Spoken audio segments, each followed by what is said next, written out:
What's up, everybody? Welcome back to Tea with Publicity.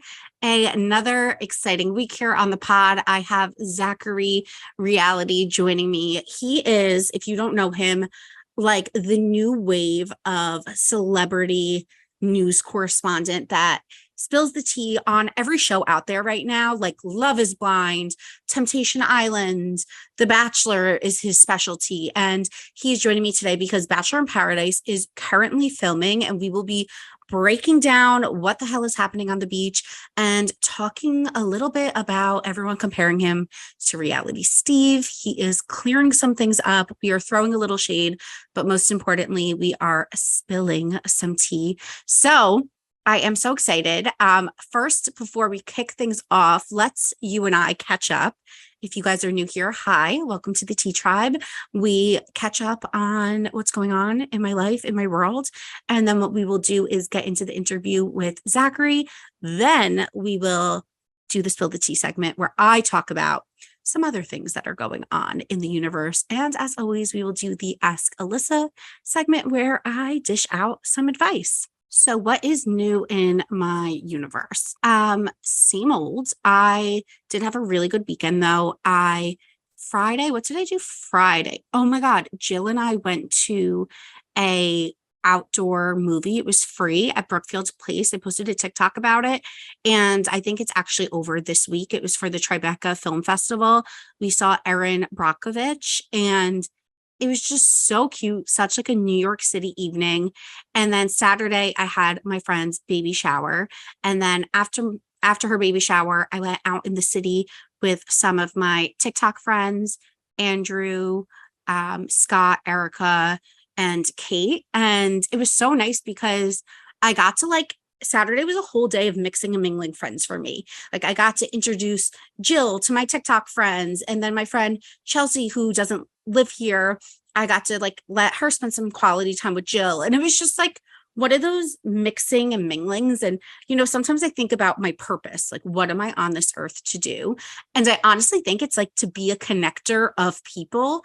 And I love introducing people. It's my favorite thing in the world, just bringing people together. And that's why I love the Tea Tribe, building this community. I love community building. So my soul was so happy to just have all of my friends meeting at one time. I was thrilled. So Saturday was really fun. Then Sunday was Father's Day. So I was in Hoboken with my dad and my sister and brother-in-law and the baby and my mom and everyone.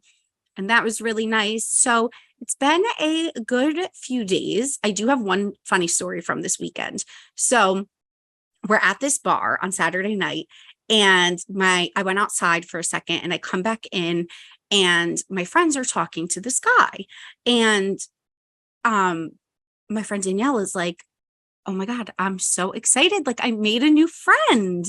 And I was like, really? She's like, yes, we exchanged numbers. He's so nice. We're going to hang out. He's such a doll. So then I start talking to him. He walks away, he comes back, and he apparently, I don't know, because I wasn't there for the initial conversation, he starts having the same conversation with them on repeat that he had just had with them. He's back to being like, so what area of the city do you guys live in? What's your names? And they're like, we literally just had this conversation for an hour. We thought we were best friends, and now you don't remember anything? And my friend Danielle, the look of disappointment on her face, she went from thinking she met her new gay bestie to realizing he was on repeat. He was like a broken record, and she was devastated. She was like, oh no, I was so excited, and he's not going to remember me tomorrow. I was like, yeah, I'm sorry to burst your bubble, but I don't think this is a friendship that will last, unfortunately. So that was just really funny. And then one other thing that I've been dying to talk to you guys about, I'm always talking about Hibblies. So Hibbly, for everyone that's new here, is hate it but love it. It's when you hate something so much that you actually kind of love it. I have been on Birkin talk for I don't know how long, and I don't know why, but somehow I am roped in to this Birkin talk community. And I think Birkins and Hermès and everything that they do is so stupid. Me making this video is going to make them never give me one. But you know what? I don't want one. I think I like nice things. You guys know this about me. I love Chanel. I actually do like Hermès a lot. But when it comes to people that have like ten to $50,000 to just burn begging a sales associate for a purse, it is so beyond me. It's like I shouldn't have to beg you to spend money at your store. So let me take a step back for people that don't know about the whole Birkin situation. But basically, in order to be offered a Birkin, you have to spend, or you have to have a history of spending a lot of money at Hermes, which means you have to have a few pieces of jewelry, a blanket, some china, shoes, other purses. And then once they feel like you've built a strong enough relationship with them, they will offer you a Birkin or a Kelly bag. And basically, they don't just offer one to you this day you walk in. If you walk into an Hermes tomorrow and you're like, hey, I want a Birkin, they'll be like, oh, sorry, we don't have any. They do. They're in the back, but they're not going to offer you one because they don't just offer them to Joe Schmo. They basically profile you, make sure you're like ritzy and fancy enough, and they only make a certain amount per year. And then once they like deem you worthy, they'll let you spend thousands of dollars of your own money to buy one of their bags. And this whole culture around it is so dumb to me. Like, I don't care if I am a freaking billionaire. I am not begging you to spend $30,000 of my own money. I'm sorry. That is so wild to me. And it's so weird to me. It's like culty how they've made people feel like they want to spend this money there. It's like Hermes is doing them a favor for letting them spend tens of thousands of dollars. What in what universe is this okay? I've been thinking about this so much lately. And the reason why it's a Hibley is because I really like the Kelly bag. I'm not a huge Birkin person. I don't love huge bags. I do really like the Kelly bag. So like me in 10, 15 years, you might see me with a Kelly bag. And that's why it's a Hibley, because Hibleys are when you hate something so much you love it. And it's basically me being a contradiction. So all of that to say, like me bashing them right now, like I might have one day. So that's why I'm deeming it a Hibley. But where I stand current day is I think it is so stupid, the hype. And then I'm on Birkin Talk and I'm getting all these videos of people being like, oh my God, come with me. Today is the day I was offered a Birkin. It's like, why is this such an exciting moment that a high-end brand is like asking you or giving you the opportunity to spend your money? I don't want anyone to think I'm digging at them because some of the people I follow love Birkins, and like my sister and my friends and like people love Birkins. So like this isn't a knock to you. This is like my own internal struggle with like the way I spend my money. Like I don't feel right kissing someone's ass to spend my own money. So if that's your like, if that gets you off, if that gets you going, go suck that sales associate's, you know what? But I personally can't. Like, I just think it is so wild, the whole concept. So if you find yourself on Birkin Talk, let me know. Let me know if you agree with me. This is like something I feel really strongly about lately because I just have so many friends that want Birkins and they're like, the sales associate won't offer me one. And I'm like, I have so much pride. It's like when you walk up to a club and the doorman says no. I don't wait in line. I don't look twice. I say, okay, you don't want me? I don't want you. See you, dude. Bounce. And like, it's so embarrassing to me. I'm too prideful of a person to kiss someone's ass like that. So that's my dilemma with it all. I'm curious what you guys are going to think. Didn't mean to get so passionate about Birkin Talk, but I feel strongly about this. Okay, guys, let's get into the interview with Zachary. Zachary, whatever you want to call him. He is fantastic. He is like a little brother. I feel like I like mentor all of these younger TikTok peers, and I don't even know how I found myself in this position. But again, it is just like the people connector in me. So let's get into my chat with him and stick around because afterwards we are going to spill the tea on the JLo documentary. We're going to talk about Barbie and Ken, aka Ryan Gosling and Margot Robbie. The Elvis movie is coming out soon. And oh my God, my favorite, I am going to recap The Summer I Turned Pretty. I'm so excited. I love that show so much. So here's the interview and I will see you again after. Hi guys, I am here with Zachary Reality. Is that what you go by these days? That's just like your claim to fame. If people ask for my phone number, like tell them to save my contact as Zachary Reality. And they're like, and they're like, what's your real last name? I'm like, you don't even need to know. It's like, it doesn't matter. This is who I am. I love that you're just like the brand's personified. Like personified. Yeah. I mean, when I was like thinking of my name, because I have a very Jewish last name, it's Weinberg. I was really like looking to do like something that like fit my niche, which was like reality TV. So it really like fit really well. Like Zachary Reality, it kind of played. So what are your favorite reality TV shows? And then I'm going to tell you mine because I think some of mine are like unexpected. Ooh, okay. I mean, growing up, I was a Survivor junkie, like OG Survivor fan, would make like edits like with iMovie when I was like, I don't know, 9 years old. I got into The Bachelor around like 11 or 12 and was so hooked and have been hooked since. And then I would say like these days, I'm so into Netflix reality TV, like Selling Sunset, Love is Blind, The Ultimatum, like anything on Netflix. I feel like that is like where reality TV is thriving right now. I agree. I think Netflix is doing such a good job. Also, you didn't mention it, but The Circle, so good. I love The Circle, but I kind of got like, it kind of faded out for me because it was good when we were in quarantine, right? Because we were like, okay, we can relate. They're stuck in an apartment. I'm stuck in an apartment. But now that it's like the real world, I can't watch it anymore. I didn't watch the last season. I kind of know what you mean, but I watched it and I still love it because I just think it's so funny when they're like, I don't know, making names up, but when they're like, Travis playing a woman is talking to Josephine playing her dad. And I'm just like, what is going on? Yeah. And I liked how last season, I have to still watch it, but I liked that they brought Trevor in because like Delisa and that whole storyline from season 2 was so iconic. And I love that they brought him back. And I wish he would have won. That would have been so good. I know. Also, the one thing I don't love about The Circle is how they bring people in like the final week and then one of those people could win because it's like, you don't deserve to win. You haven't been here since the beginning. So that's the one like hiccup that I don't really love about it because then I don't feel invested for those like latecomers to join in. Are you a Love Island fan? I watched last summer for like the first time Love Island USA. I've never been like super into it, but I'm like planning on getting into it this summer because I'm aware of the hype.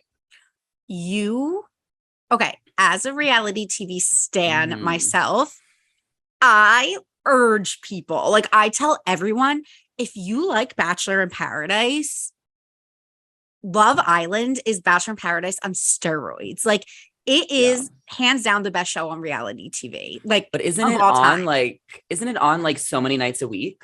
Okay, yes, but the reason why I personally love it, so I'm watching it live. I have a VPN, so I watch the UK one. It's not going to be on Hulu for a few more weeks, but the reason why I love it so much is like, let's face it, we're all watching at least a show or two a night. Everyone's watching 1 to 2 hours of TV a night, even if you're not like a huge TV person.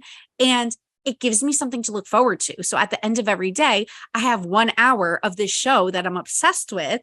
And there's no spoilers because the way that they're airing it is in real time.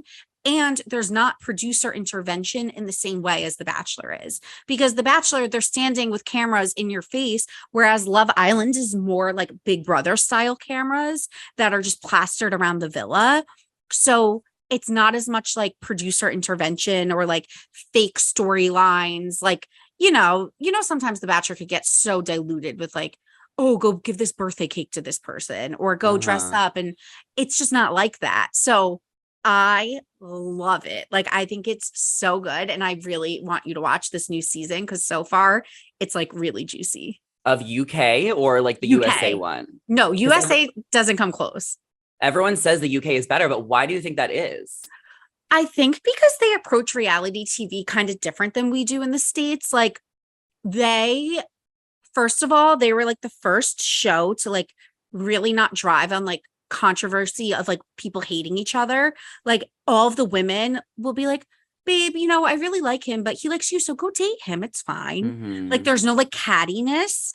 And then they kind of transcended that into the US one. Like you could tell the girls, even in the US one, kind of all get along because that's just the vibe of the show. It's like we're Yeah. all here to date people, like we don't want petty drama. And I think it's kind of refreshing to watch a show where like the storylines are actually focused on the love versus like the The drama. facilitated, but like the facilitated drama. Yeah, Like I feel like that's it's fair. natural drama that goes on from people like getting their heart broken versus like fake stuff. Yeah, you definitely sold me. Like I plan on diving in and getting involved in this fandom. I mentioned to you a couple weeks ago, I'm obsessed with Ayal Booker. He was on Love Island Yes. UK a couple years ago. So I might just want to start with that season just for him, but then I need to be like current. You know what I'm saying? Like, So, my favorite season, if you're like needing to binge something, I love season mhm. 5. It was like Is the that the one best. he's on? He's on, I want to say he's on 4, which like wasn't that great of a season. And he Mm. also like I didn't appreciate him on the show. Now in Yeah. hindsight, I do because he's hot Uh-huh. and like cool. So But hot. on the show, I didn't pick up on him even being hot. I can't explain it. Yeah. No, my friend is obsessed with him too right now. And she had to go back and watch it. And she's like, he's kind of coming across as an F boy on the show. Uh-huh. And I'm just like, okay, well, then maybe I don't want to spoil my fantasy. Fantasy. Yeah, he kind of came across different on the show, but I would start with Love Island season 5. A lot of people say to start with the earlier ones, but the reason I don't recommend that is because watching any show, like how far things come and like even technology, like why are you going to go back and watch something that's not as highly produced? Because like you're not going to be sold then. Like I prefer to start with like the new stuff and then go back to the old stuff. But this season I find to be really good so far. So yeah, I like try to sell everyone on it because I'm like, it's so freaking good. And my favorite thing is that like you don't know spoilers because like last night ended on a cliffhanger and I won't know what happens until I watch it tonight because since it's Wow. filmed every day, nothing gets out there. How do they like edit it so fast or there's just no editing? I think there's like one day of downtime. Like, so the episode I'm Wow. watching today probably happened like 2 days ago. That's so crazy. It's wild. It's so wild. Okay, Okay, anyway. sold. So then I also love the challenge. Like I'm a big MTV stan. I love the challenge. I love Married at First Sight. So bad. Ooh. So bad, but so good. Um, what See, else? I'm on Bravo. Like I watch all the Housewives franchises, like literally every single one. Summer House, Vanderpump Rules. Oh, okay. I'm gonna be diving into Southern Charm this summer. I watch some Bravo shows, but I've like as the franchises have aged, I've kind of like fallen out of love with some of the housewife shows. Which ones? Because I'm like a Like little OC cute. Yeah, a couple of them I'm not watching every episode, like Atlanta, OC, but like Beverly Hills, I'll watch every week. Jersey, I'll watch forever. every week. Hmm. Potomac is really good right now. So when that comes back, I'm all up for it. Same with Salt Lake City. That one is really, really good. Dubai, I'm having a slow start to, but I think I'm just like consumed in like Netflix reality TV and like Bachelor Nation right now. Well, because don't you feel like, as someone who talks about pop culture and stuff, don't you feel like there is so much hype around certain shows? Like, I feel like Love is Blind, when I was having those interviews with people, it's like so many people were tuning in and interested. And it's like almost like you rather focus your energy on stuff like that, where it has this like hype around it. And the hype is always with dating shows, dating like competition Hmm. shows, because there's so much stakes in it. Like there's like the love, the drama, like will they get together? Will they get engaged? Will they get married? So, I mean, other than Selling Sunset, I feel like the dating shows are the reality shows that just thrive the most. And those are the ones I'm most invested in. Okay, 2 questions. One, did you watch Temptation Island? No, I don't really, I tried like last year and I couldn't get into it. Iconic. Two, JoJo and Jordan's show got canceled. So what Yeah. they were supposed to host a show, The Big D, I think it was called. And I Hmm. was actually looking forward to it because the previews looked, or like the promo that they had put out looked really interesting. It kind of reminded me like a little bit of The Ultimatum. I think it was like divorced couples. Um, and then a week before its premiere date, poof, gone, pulled It's from a gone. premiere. Yeah, it was supposed to be like divorced couples back on like an island in Costa Rica, and like JoJo and Jordan were the hosts of it. The trailer went out, and one of the contestants on the show like was commenting on my TikTok because I did a couple updates, and she was like, "We were so sad that this got canceled. We were looking forward to it. They shot it a year ago." I guess TBS, the network they were on, like they said, like what did they say, like scheduling or not fitting with the show right now, and like there's like a network shift, so maybe they'll re-air it, like maybe they'll air it later in the year or Do you think something. they could But like sell it to a different network? Like, how does that work? yeah, I think they could. I mean, that's probably so frustrating. I mean, at least they're gonna get paid either way, but like imagine like filming something and then it's not making air and it's getting cut last minute. It's super, super sketchy. But I think JoJo and Jordan are doing just fine though. So I think they'll survive. It's also just kind of sucks for everyone involved, like the cast, the producers, like it was probably completely done being edited and it's just like scrapped. I couldn't believe Yeah. it. Well, and I also think it would have been good because like we don't have any shows about divorced couples, like divorced, like finding people in front of a divorce. We have like exes, but like Yeah, divorce adds a whole new layer. It was a good idea. I would have checked it I out. know. I really wanted to see it. Okay, Mm. so Bachelor in Paradise is currently filming. I'm one of those people. I always say this, and I feel like people don't believe me, especially when I interview people from The Bachelor or The Bachelorette, because it sounds like something you try to say to like not act like a fan. I genuinely watch these shows and it's in one ear and out the other. Like, I remember no one's names. I don't retain the information. So when I'm reading like things that you're posting about Bachelor in Paradise and you're like, so and so entered the beach. In my head, I'm like, who is that again? I'm more of like a visual person. Like when I see Mhm. them, I'll be like, oh yeah, that person. But I can't even keep track of it. So like, how are you keeping track of like everything that's going on right now?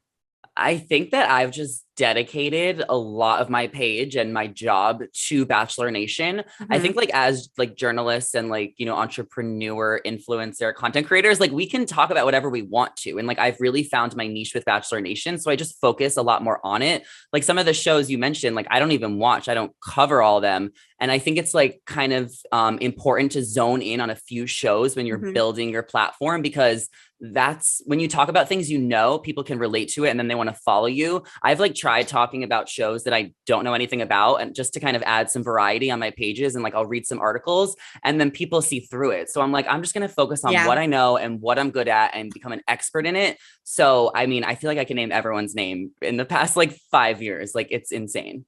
So, what do you like have to say about people saying you're like the new reality Steve? Do you Yeah, wear that I've like with a badge of honor, or are you like, wait, wait, wait, I'm not him? Yeah, I've been getting that a lot recently, especially because I've gotten some spoilers like right in the past couple seasons. I'm doing some Bachelor in Paradise spoilers right now.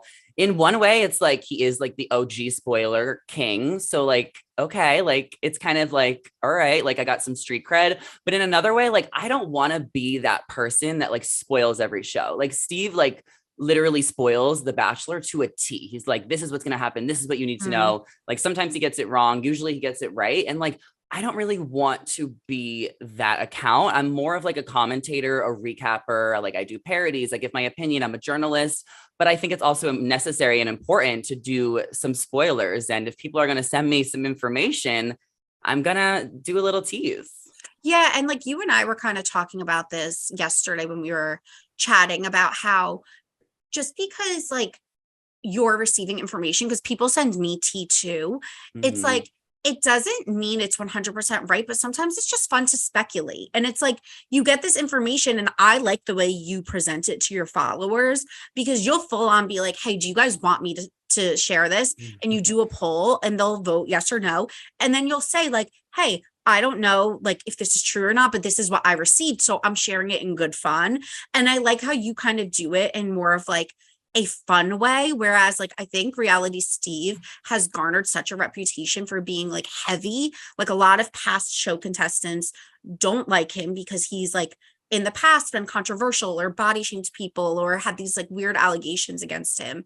And I feel like the fun has been sucked out of it. Whereas like you kind of keep it light and you're just like, hey, I'm friends with all these people and I'm a huge fan of the show. You're coming at Huge it fan. like as more of a fan. I am the biggest fan of The Bachelor, and I genuinely talk about it because I love the show so much. Like, even though there's so much like toxicity in the fan base, in behind the scenes, it seems like I genuinely love the show, and I talk about it because I love it. And I do receive a lot of information from contestants, and like I'll even talk to them, and I'll be like, "Do you not want me to say this?" And if they say no, or if they say yes, then I literally won't. I won't jeopardize those relationships. I like to do teases. I like to do polls. I like to kind of give some spoilers away, but like, I don't want to be that person that just like spoils the goddamn show. So I think that is kind of what makes my page different than his. And I don't really want to get looped into what he's doing because it's just not how I run my pages. Yeah. And also like you do talk about other things. And I just think there's there's no competition because it's just different generations of people with interests. Like I always say that sometimes people will comment on my page if I talk about celebrity culture and they'll tag other creators in my posts and be like, are you trying to be at so-and-so? And I'm like, no, actually, if you've followed me for years, you know I used to be a celebrity publicist and I've talked about pop culture for 8 years. Like this, there's room for everyone. Like we all have the same interests. They're going to overlap. Yeah. I mean, I've kind of noticed that with a lot of creators, like, especially since like, you know, growing on TikTok and stuff, like there is people who are competitive and jealous and want to get the tea first and are mad that you might be getting this out before them. And it's like, you really just have to focus on your content, what you're doing. And as long as you're original, which I know that I am, then at the end of the day, like my personality and my content is going to shine through. And I think that the people who are focused on like growing faster than other creators, like that's only going to hurt them in the butt because nobody wants to watch that. Like you want to pay attention to someone that's positive and genuinely cares about the topics they're talking about. So how is it for you, like becoming friends with these people and then still having to report on them? Because it is a weird line to kind of dance. It is, but to be honest, I feel like I do a really good job at it because I don't want to ever throw someone under the bus, especially after I meet them. Like, even if I've met someone once, I'm like, all right, you were nice to me. Like, we're good. Like, I'm going to say nice things about you, maybe throw some fun shade. But like, as soon as I like meet someone, there is like this way I want to protect them in a way. But I think that it's nice to be friends with a lot of people on reality TV because then they can give you a little something where you can like give the tease to your audience, as I was talking about, without actually like giving all of the tea. And that's what makes it more fun for my followers, because then they can speculate and engage in the comments, which opens this dialogue and adds this series of like, I want to follow Zach. He knows what he's talking about. He didn't give it all away right now, but I know he will because he's on to something. And it's like he's tapped in with these people. Yeah, exactly. So that's kind of how I balance the relationships. And I think that there's so much to talk about in celebrity news and with all these new episodes of shows that like, I don't really need to just spill tea on people, like just for fun. And like, I have no intention of like exposing things that like aren't meant to get out there. Totally. What's your relationship like with James Kennedy? Because I always see you guys hanging out and I'm like, what is this friendship? Like, I need to know. So, oh my God, he's dating my best friend, Allie. So Allie has been my friend the past like 2 years, almost 2.5 in LA. And it was kind of funny because I got invited to Tom Sandoval's show for like his like new band. Like his manager invited me and I was like, okay, like I gotta go. I got to bring a couple friends. So I brought my friend Allie and we like, this was in January. And then we went backstage because we like had, you know, like the hookup or whatever. And then that's where James and Allie met. And then we all just kind of became friends. And then they're dating and have been dating the past 6 months. So it's very much my best friend's boyfriend. Wait, I'm shook at this connection. I don't think I realized that. So yeah, I've met James and I would say he was pretty similar when I met him to how he is on the show. Do you think that's true? Or do you think he's kind of different, like one-on-one, like a little less calm, more calm or something? Yeah, I mean, I think that what you see on the show is definitely like, like who James is, but he's definitely a lot calmer and like more sensitive in real life. And I've Mhm. definitely gotten to know him over the past 6 months. So I definitely know like a softer side to him. And I think he, knows what he needs to do to make a good TV show, and that's kind of his job. And I mean, I'm excited for the next season because I mean, he's dating Allie. Maybe she'll have a role in it. I'm not exactly sure her involvement yet. I know they're going to start filming in a few weeks. Also, like, So does this it'll be mean we'll see interesting. you? I mean, maybe I will pop up in the background. I mean, if my girl Allie needs me to film a scene, like I'm down, but I don't think I want to like join. I don't want to like overstep because it does seem like a lot of drama that I just don't need to be a part of. Okay, so it's interesting because you report on drama, but you like have said to me how you're sensitive and Mhm. like you don't love being Mhm. involved in drama. I'm the same way. So it's like a weird thing because we love talking about celebrities, but then also we are sensitive people. So like where do you kind of like how do you handle that? How do you handle Mhm. being sensitive and not wanting to get involved with like dipping your toe in? Do you get really nervous when controversy surrounding you happens or when people come for you? Yeah, I am so it's so contradictory, like what I chose to do for work versus like who I am. I mean, I'm a very dramatic person, like in general, like I'm a diva, like I'm high maintenance, but like in regards to my relationships and like friendships and everything, like I cannot handle it. Like it's toxic for me. There any drama, any conflict, like I truly emotionally like I cannot handle it. Like I won't eat. It will affect my sleep schedule. So Hmm. I kind of like I give my opinion because it's my job. I'm a commentator, but I definitely try not to cross the line. And if I've thrown too much shade where it gets a reaction, then you know what? I'll just channel it back because it's not worth it for me to get into a fight with anyone online. Like I'm just doing my job like everyone else. But in regards to my personal life, like I do my best to stay out of the drama.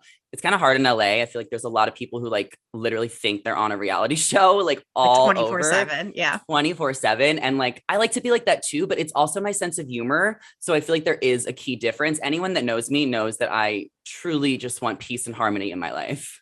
Yeah, no, I totally get that. I feel like if I ever say something controversial and then it starts like picking up traction, I'm like, oh my God, delete, delete. Because I don't even want, even if I stand by what I said, I'm like, I can't, I don't want to deal with Just this. can't Like handle it.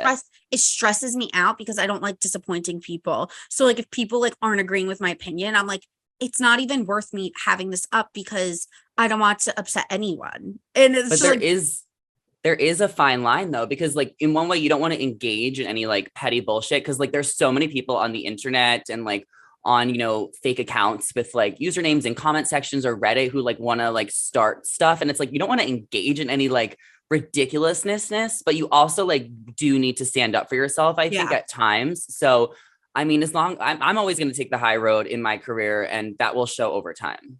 No, totally. I totally agree. I want to get into some BIP spoilers. So, Okay. spoiler alert for everyone that's listening, just like Ooh. fast forward like 10 minutes. Okay. What is like going down on the beach? I know that you've said we have some people this season who you were surprised to see there. The one that I could Mhm. recall is Lace Morris, I think is her Mhm. last name, who we Yeah. haven't seen on the beach for a few seasons now. Like Um, 6 years. oh my God. Is there Maybe anyone 4. else that you're like, holy shit, they're there? Yeah, well, there's rumors like circulating that Danielle Malby from Nick Vile's season is there, and she is also a huge blast from the past.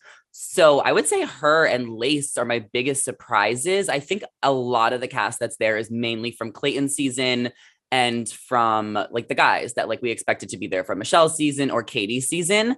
But I mean, I think that they need to kind of throw in a few people from the past to spice it up. But I mean, seeing Lace was the most shocking thing ever. I think it was like the first picture on the internet of like the first spoiler of any contestant. And it was just like mind blown. Like, why would she want to come back so many years later? Like, for what? A paycheck, grow that Mhm. social media following, maybe actually fall in love. Like, it could be maybe she's like, hey, I'm having trouble meeting someone and like this is my shot to maybe fall in love. But I also saw spoilers that she might already be home. So Yeah, she posted on her Instagram story, like, and Yeah. somebody literally tagged her and was like, back at it. And like she reposted it. And it's so crazy because like all of the contestants are posting like crazy. Like Lace is back on social media, like Hunter, Sierra, she was from Clayton season. She literally posted a TikTok or a reel and been like VIP casting. And then she went on her story and sung a song about like a guy like who like I guess led her on or something. Like all of the contestants are being so savvy, and it just makes me wonder like what are the NDAs this season, because they're making it Yes. really obvious that they went to paradise and came back. Weird, very weird. Because you would think that would be really frowned upon. And Yeah, like like, I mean, shouldn't the show be like top secret? Like, there's no reason for so many spoilers and leaks to just keep happening. Like, I'm honestly like not even looking for them. Like, I literally DM'd somebody yesterday and like somebody replied to me with like a spoiler from the show. And I was like, I didn't even ask for this. yeah, like they just keep falling into your lap because it's so much more public. It's really weird, to be honest, that the show isn't cracking down a little bit more. Yeah. Andrew S is his last name. Andrew Spencer. Mhm. Yeah. He was at my live show, and so was Greg Ooh. Grifo.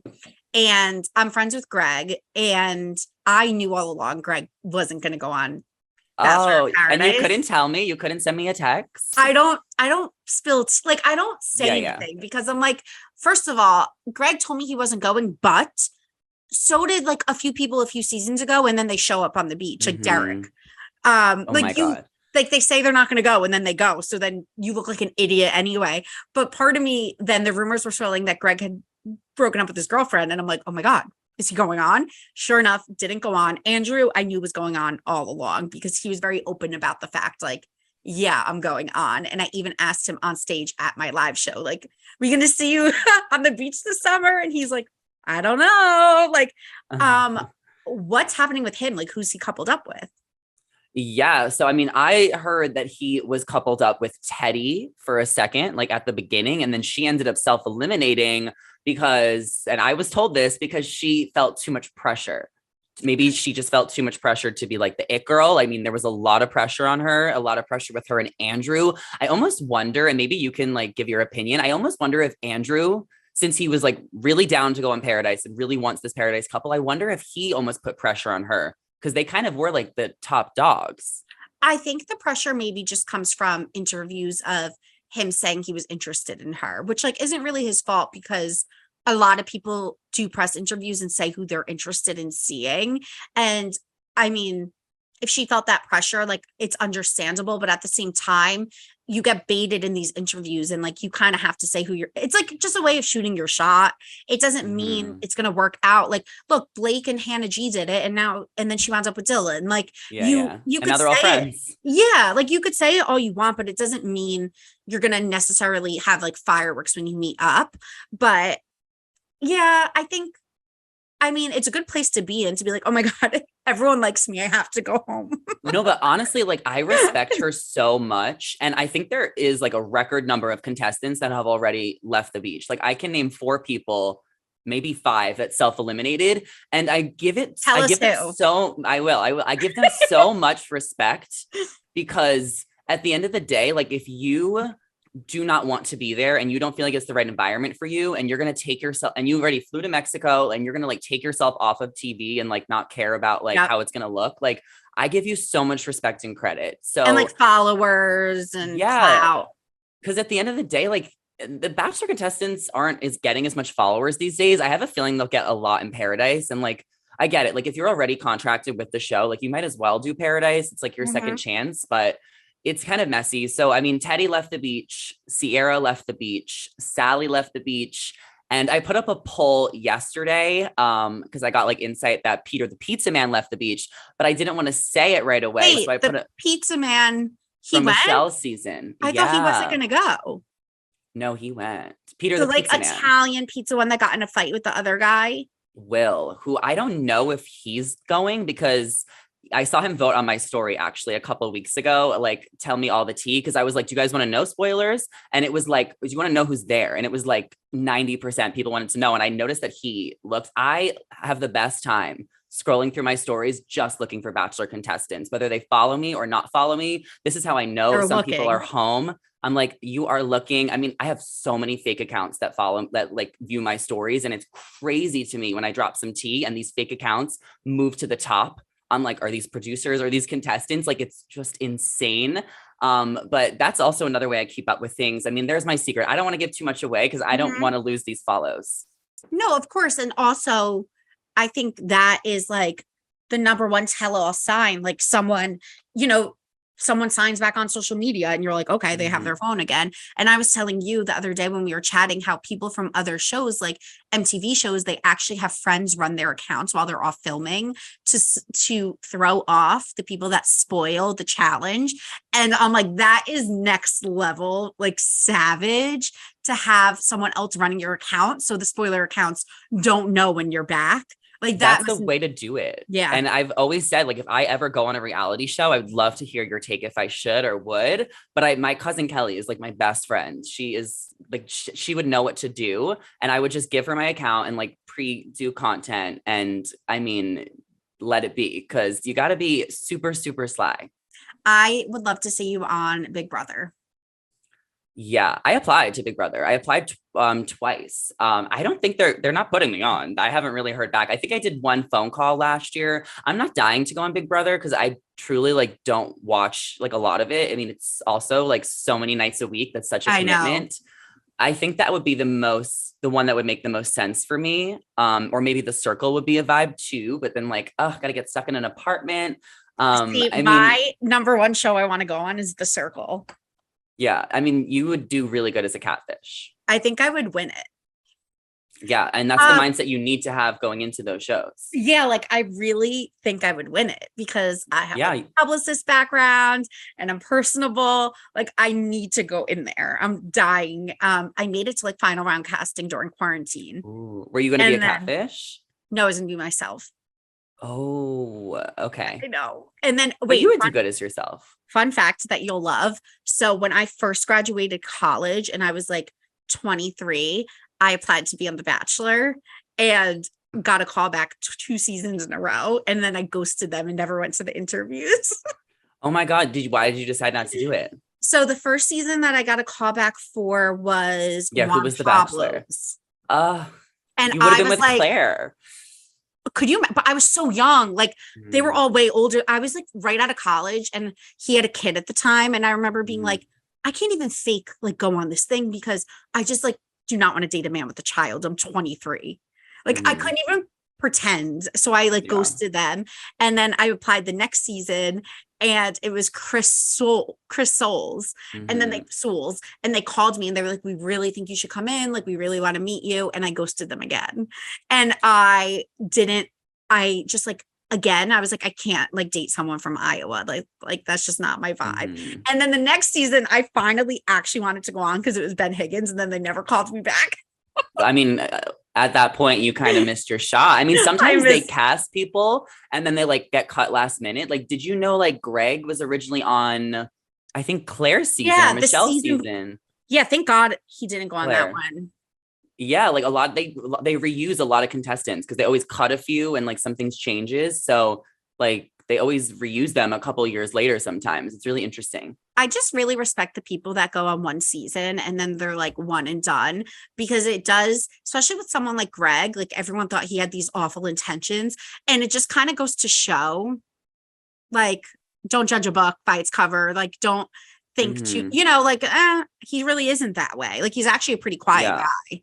Well, I'll say like from meeting reality stars in real life, like it's so different. Like no one, literally like 80% of the people, like you just get a different impression. Like people are always so much nicer and it's just like never exactly what you see with the edits. So I always like to be nice to everyone I meet and give everyone the benefit of the doubt and be like, nice to meet you, hugs. Like, I know who you are, you know who I am, and just like keep it moving. If I threw a little bit of shade, it has nothing to do with you. It's strictly because of what I'm seeing on the screen. Totally. And you have to watch TV as like an objective point of view, that's what makes this stuff fun. Do you ever feel like it gets too dramatized? Like my biggest issue with The Bachelor, which is like my whole spiel about Love Island before, is I feel personally like it's become too much like too much producer intervention to the point where it just seems so fake, kind of like how the Kardashians got at the end, where like every storyline was like, oh, we're gonna go TP a house, oh, we're gonna go do this, do that. It's like I feel like The Bachelor's become too gimmicky, where it's like, let's just focus on like the real authentic connections. It is very gimmicky. And I think that makes for good content to like kind of discuss. And I don't know if like that's their MO and like that's what they're trying to do. It's definitely gotten really produced where you can tell like no one's actually like throwing a cake in a fire and like stuff like that is so silly. I think it could get annoying in Paradise. You know, in Paradise, when they're like, well, like, Abigail's dating Noah and then Justin's dating this person, and they like repeat it like 10 times. It's like, we can follow along. Like, just like I miss the conversations. I miss more authentic conversations on The Bachelor. And I miss more authentic conversations on like Survivor too. Like there used to be like real, like kind of like romantic connections and stuff like that, like in the early seasons. I think they need to bring it back a little bit for sure, but I still really enjoy the show. Yeah. That twist that you texted me yesterday, is that out there yet?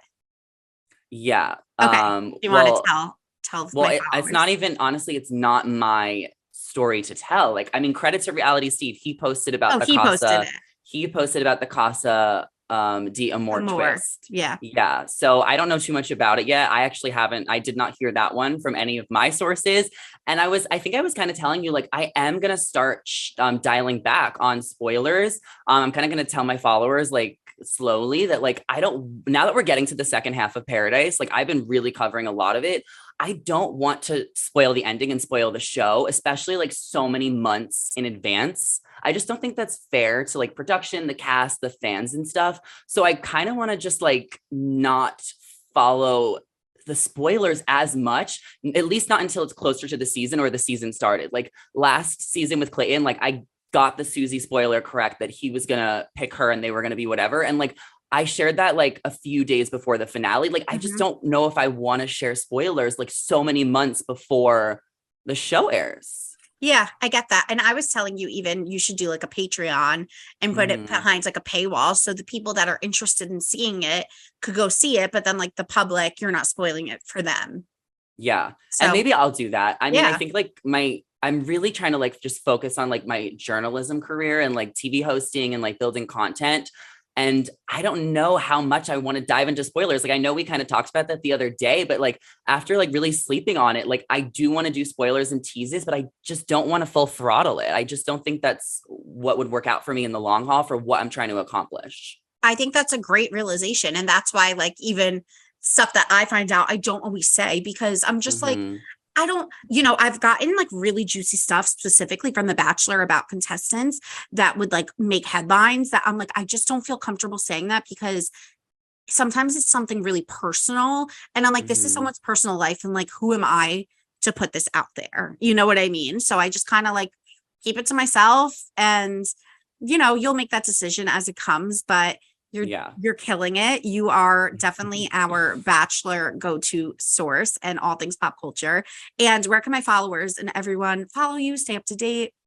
Yeah, I mean, everything is at Zachary Reality. We're super consistent here. So, I mean, TikTok is definitely where I got my first kind of boost of followers in my platform. And that's carried over to Instagram and YouTube. And I'm trying to kind of get up there with Twitter. So just check out all those places at Zachary Reality for pretty much all your reality TV updates, news, and teases. It's a lot of Bachelor, a lot of Netflix, a lot of Bachelor. But it's really just like a fun, positive, very gay place where you can feel like you're watching reality TV with your gay best friend and you're gossiping about it.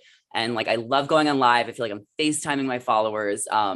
It's just a really like fun, juicy place. It does feel like that. Like, it feels like you're watching it with you. Like when you're talking to your camera, it's like you're gossiping with us, Yeah. And I love it. Like I want to like be able to like do what you did and like get go on like a podcast tour and like start meeting people. And like, that's definitely like the goal over time. So we'll see what happens. I think also like the goal is always to be like Andy Cohen or like Wendy Williams. Oh, of Like course. way down the line. But I also would love to do producing for reality TV, like maybe in my 30s or 40s. So we'll kind of see what happens. Yes, I love that for you. We'll be following your journey. And thank you so much for coming on. Thank you for having me. Okay, guys, let's get into Ask Alyssa. This person DM'd me and said, Ask Alyssa how to get over a guy you dated for only 3 months. I really thought we were a great match and had so much fun with him. However, the dynamic shifted from him liking me more to me liking him more by the end. Why is it such a common trend that guys always seem to have the power? My take is he made me like him by being so nice to me, and then he pulled away once he got me. Really, really hurting. Fresh wound. Oh, I'm so sorry you're going through this. And I know you started your message off by saying how to get over a guy you dated for only 3 months. I actually don't think the amount of time dictates your level of feelings. I think you could have like a fleeting moment with someone and yearn over them for years, or I think you could be in a 10-year relationship and seemingly kind of get over it in a flash. So I wouldn't put too much pressure on yourself for feeling feelings for someone that you dated for only 3 months. What I would say is that that's just not your person, because someone that really likes you and wants to be with you, it's not going to be a game to them, and it's not going to be an ego thing. And I've been in a similar situation. Like, I remember this guy really liked me all of high school, all of college, and I didn't even really know he liked me. But when he eventually told me, he was like, I remember I ran into you this day and you were wearing this, and I remember this one moment, and all of these things that I didn't even realize he was there for or paying attention to me. And I started really liking him for like who he was. Similar situation. And then once I liked him, he wanted nothing to do with me. And I realized, like, I think he physically was attracted to me, and I wasn't initially physically attracted to him. I became emotionally attracted to him. And once I was there emotionally, he was only there physically, and his physical interest stopped once he got what he wanted, and my emotional interest was more invested. And I think that that's something you just have to kind of be aware of, like making sure that the person's asking you the right questions off the bat, making sure that it's like a genuine, authentic connection. And it's easier said than done, but just take time to heal. And it's okay that you're longing over this person. It's okay that you're feeling duped, and it sucks, but it is unfortunately what happens sometimes. And I believe, and maybe you could rest your head on this, that every relationship teaches you something about what you want. So when you meet your person, you'll know what you want. So maybe your takeaway from this experience is, I loved our passion. I loved our chemistry. So now the next time you meet someone, you're looking for that same level of passion or chemistry. But then there's these other categories that you need to be filled that weren't being fulfilled in the other relationship. Sending you good vibes. Okay, we have a question for the pod. This person sent me a voice note. Hi, Alyssa. So first off, I just want to say I'm so excited for this new journey for you, and super excited to support everything that you're doing. So honestly, congratulations on that. And then second of all, my question is for you. And to give you some context, I'm 23 and I'm starting a new job in a few weeks. And I was just wondering if you had any advice for starting a new job, like maybe thinking back to your first job, and any advice that you'd give to your past self. Any tips or anything that you might have done that I could avoid doing or to do more of. Thank you. Love you. Bye. Okay, I actually do have advice for this. And it's only one of those things you could know in hindsight, but I didn't know then. So maybe my learning experience could help you. I would say, first of all, also thank you for all the kind things that you said to me. I feel like I was in this stage in my life when I was 23 in my first job where I was like post grad, drinking, living in the city, hooking up with guys, dating, just being like fun, flirty. And I think I talked about that too much with my coworkers because I remember some of them being like 27, 28 at the time, being like, all you care about is like going out. And yes, that's all you care about at that age, but maybe just keep your personal life more to yourself, even if your coworkers seem like your friends, because I just remember them being like hardcore judgy. And also, this is so rude, but like women that are older shame you a lot for being younger. And I found this to be such a thing when I was, and as an adult, I've tried to never do that to younger people that I've worked with because I just think it's so rude. They would always be like, oh my God, you're so young. You're so young. So try not to like be an ageist. Try not to like show your age. Just be a little bit more mature in the workplace and don't give them like a reason to be rude to you. Also, always bring a notebook with you everywhere.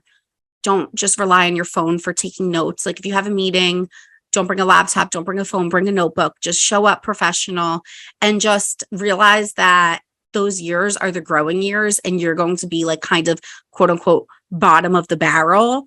And you're going to have to do things that you're not really comfortable with or things that you're like, oh my God, this task is so stupid. But just know that if you put in that groundwork now, you will only grow in your career. And those few years are really crucial for you setting up the foundation of your entire, your entire career. Guys, I just noticed like 90% into this podcast that after my whole Birkin rant, I have an Hermès blanket behind me. I'm such a hypocrite. This is what I'm talking about. This is why it's a Hipley, because everything I hate, I end up loving. Okay, so I hope that advice helped. Let's spill some tea. I don't know why I keep singing lately. So I watched the J-Lo documentary and I cried the entire time. I like thought it was fantastic. And when Jill was on, we were both saying that we were excited to watch it. She had a completely different takeaway than me. And I was like completely shook. She just felt like, I don't want to put words in her mouth, but she just felt like she didn't like the wall that like J-Lo puts up, like acting really tough and sometimes rude to her staff. I feel like I overlooked all of that because all I was focused on was like her feeling like she was never good enough. And I just felt like she was good enough. And I felt bad that she didn't get the recognition that she deserved. I do agree we didn't see like a super warm side of her still, but that just might be who she is. I cried from start to finish. I don't know what got into me, but I just felt very moved by the entire thing. And I liked it. So it's called Halftime. It's on Netflix if you haven't seen it. I think it's definitely worth the watch. It's really cool to just see everything that goes into a Super Bowl halftime show. I thought it was great. So pictures of Barbie and Ken have been released. So we have Ryan Gosling playing Ken and Margot Robbie playing Barbie. Now, I'm not going to lie. I've been very vocal about how I feel about this casting. I like Ryan Reynolds. He's amazing. Ryan Reynolds. Oh my God. I like Ryan Gosling. He's amazing. He is The Notebook. He is, what's that movie with the dancing with, Crazy Stupid Love, but what's that movie with like the dancing and the singing, whatever. Anyway, he is fantastic. What is that movie? I keep wanting to say like Lady Bird. No, whatever. It will come to me, but he's great. I just don't think he's Ken. Plain and simple. I mean, I put up a picture of Teddy from the newer 90210. That is Ken. The chiseled square jawline, the dirty blonde side parted hair, like no scruff. That is Ken. That's what my Barbie dolls looked like growing up. Ryan Gosling, very attractive man, not Ken. Not Ken. He doesn't have like the same face structure to be Ken. The hair was like too bleached blonde. Margot Robbie as Barbie, I'm not loving it either. I'm not going to lie. Beautiful people, not the right casting, but it's making me wonder, is the movie a spoof? Because if it's a spoof movie on Barbie and Ken, then I think that's one thing. I also just can't even imagine like how this movie is going to be coming to life. The whole thing, I can't conceptualize it. I'm sure it's going to be amazing. I'm sure I'm going to be loving it and eating my words. But I stand by the fact that if I could recast it, I would. Sorry. Okay, Elvis, the movie, it's coming out very soon. Let's Google the exact date because I'm Elvis movie release date. June 24th. Oh my God, that is 3 days. So by next weekend, I'm going to be recapping this movie for you guys. So I feel like I haven't seen press around a movie like this in so long. We have Elvis's family saying how amazing it is. We have critics doing a 15-minute standing ovation. But then we also have the flip side of Austin Butler talking like Elvis, not breaking character 3 years after the movie was wrapped. So it's very confusing because half of the people are praising him and then half of the people are like shitting on him. And I have high expectations going into it. Like, I believe the critics and believe Elvis's family. If they are saying that Austin Butler killed the role, then I'm going to believe he killed the role. And also, Elvis wasn't my generation, so I don't even really know what I'm supposed to expect. But my friend, who's an actor, she was explaining to me how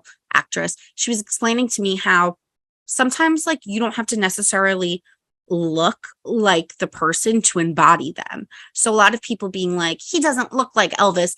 It's not always about that. Like, I'm sure they could have cast someone else that looked exactly like Elvis, but they maybe wouldn't have portrayed him as well. So I think that's where like the critical eye has to come in. Like, we as non-critics just like want him to look like a Vegas Elvis, but actual critics are looking at the embodiment of Elvis, not just like the physical look of Elvis. So I'm going to go into it and with open arms, and I feel like I'm going to love it. Like, who am I kidding? I'm going to absolutely love it. And I don't blame Austin Butler for speaking like Elvis after, method acting for a few years, because I watched one episode of Love Island and I'm like, you want to go for a chat, babe? You want to go for a chat? I pick up on accents like that. Like, I literally am British. So I don't blame him. Keep talking like Elvis. You're hot. It's fine. Okay, the summer I turned pretty. I did a whole TikTok on why I think we love the show so much. So I'm going to reiterate it here. I think that the reason why we love the summer I turned pretty as adults is because those adolescence years as teens, we will never get back. We will never have those firsts again. We will never fall in love for the first time again. We will never lose our virginity for the first time again. We will never have our first kiss again. We'll never sneak out of our parents' house, drink underage, go to like a bonfire down a beaten dirt road with, get a ride from the kid that you're not supposed to be in his car with. Like, all of these things that you go through in high school are firsts. And I think that's why as adults, we are so invested in watching shows like this one, because it feels so nostalgic. It just stirs up so many emotions from like, you could feel your heart aching and you could put yourself exactly in that place to be like, oh my God, I remember being in high school thinking I was so in love. And like, these were the biggest problems of my life. And you feel that pain, like you're transported back to it when you're watching these shows.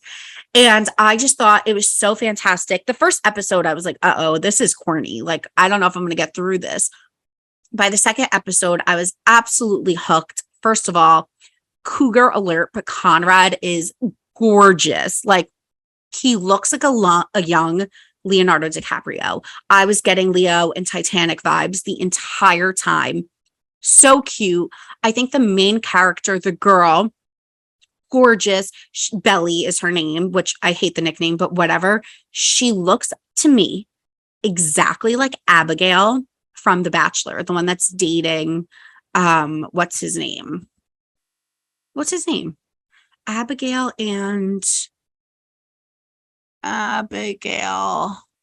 Noah, the one that's dating Noah. I think she looks like a mix between Kayla Quinn from The Bachelor and Abigail from The Bachelor. If you put them together, you have Belly. I think Belly was adorable. I think that Jeremiah looked exactly like Josh Richards. Wow, I need to do I need to do a diagram of this. So we have Belly looking like Abigail and Kayla Quinn. We have Jeremiah looking like Josh Richards. We have Conrad looking like a young Leonardo DiCaprio. Obviously, we're going to love the show. I mean, they're cute, adorable kids falling in love, super nostalgic. There's obviously the whole heartbreak storyline with the mom. I won't say too much in case you guys are still watching. I cried like a freaking baby. I cried throughout the entire the entire show. I thought it was adorable. I thought it was heart-wrenching. I thought it was heartfelt. And now I really want to read the books. What I'm told is that it's a trilogy and you kind of just fly through them. They're really good. They're really quick and easy reads. So I'm going to the Hamptons this weekend. So I think I'm going to download one for my Kindle because I love it. Like, I need to read these books. So that is it for today. If you haven't already watched The Summer I Turned Pretty, you should. It's on Amazon. And thank you guys so much for tuning in. I hope you enjoyed this episode. Don't forget to rate, review, subscribe, and I will talk to you next Tuesday.